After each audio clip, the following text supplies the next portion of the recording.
Welcome to our virtual tea and the BBC. As you can see, we have our tea.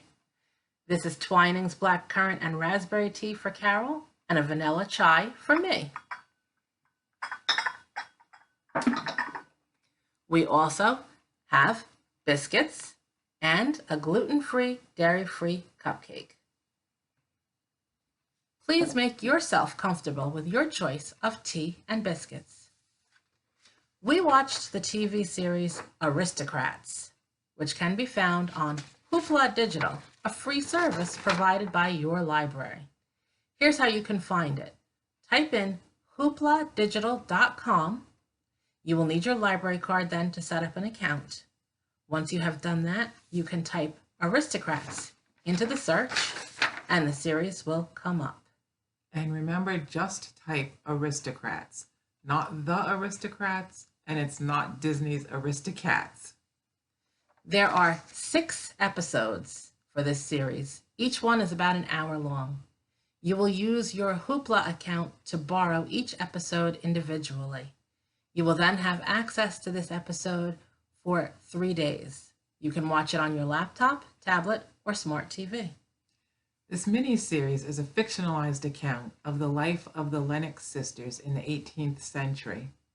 When the sister, Lady Emily, who narrates the story, mentioned that she was the great-granddaughter of King Charles II, I had to stop and look that up, because I knew that King Charles II was succeeded by his brother, King James II, because he didn't have children to take the throne after him. What I discovered was that King Charles II didn't have legitimate children, but he had a lot of illegitimate children. These Lennox sisters were indeed his great-granddaughters. Because King Charles gave titles to all of his illegitimate children, even though they could not inherit the throne, they had aristocratic status. This miniseries follows the highs and lows of the Lennox sisters' family life through their marriages, their children, and even into their grandchildren.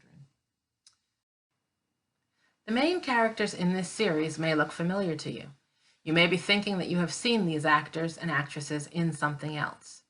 We have compiled a list for you where you might have seen them and then what platform you can use to access the shows or movies. Since we haven't seen all that's on the list, we aren't giving this as a recommendation, just a reference. One person, though, that you might be familiar with is the actor who plays the Duke of Richmond. It's Julian Fellowes. You should know him as the author of Gosford Park, Downton Abbey, Dr. Thorne, and The Young Victoria. Please go to hoopladigital.com and check out Aristocrats. We are sure you will enjoy this as much as we did. A final fun fact is that Princess Diana was a direct descendant of King Charles II. So if her son Prince William becomes king, he will actually be the first direct descendant of King Charles II to sit on the throne. And that's goodbye from her. Goodbye. And goodbye.